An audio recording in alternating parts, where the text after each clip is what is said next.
Tactics. তার মানে কি মুক্তিযুদ্ধের সন্তান নাতিপুতিরা কেউ মেধাবী না, যত রাজাকারের বাচ্চারা নাতিপুতি হলো মেধাবী, তাই না?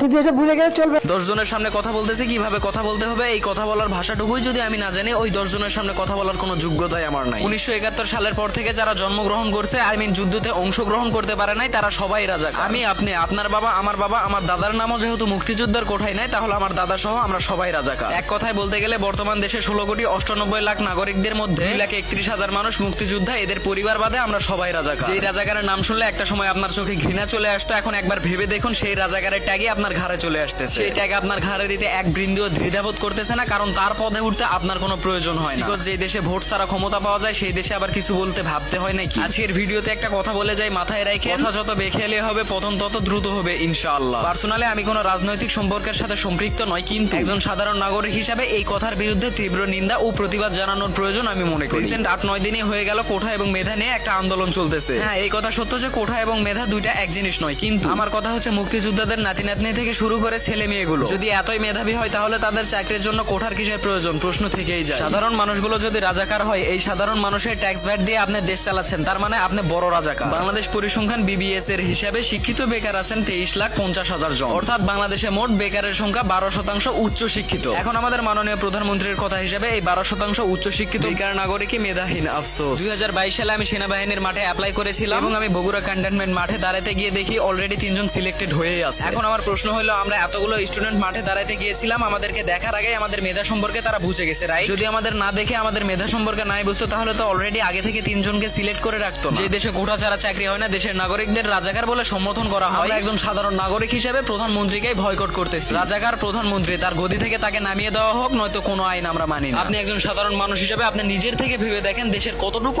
আইন সুষ্ঠুভাবে পর্যবেক্ষণ হচ্ছে। একজন সাধারণ নাগরিক হিসেবে আপনার দায়িত্ব এগুলোর বিরুদ্ধে প্রতিবাদ করা। এখন আপনার প্রশ্ন থাকতেই পারে, এগুলোর বিরুদ্ধে এইভাবে প্রতিবাদ করে কিছুই হবে না। দেখেন, আপনি ঘরে চুরি করে বসে থেকেও কিছুই হবে না যতক্ষণ না আপনি এগুলোর বিরুদ্ধে রাজপথে নামবেন।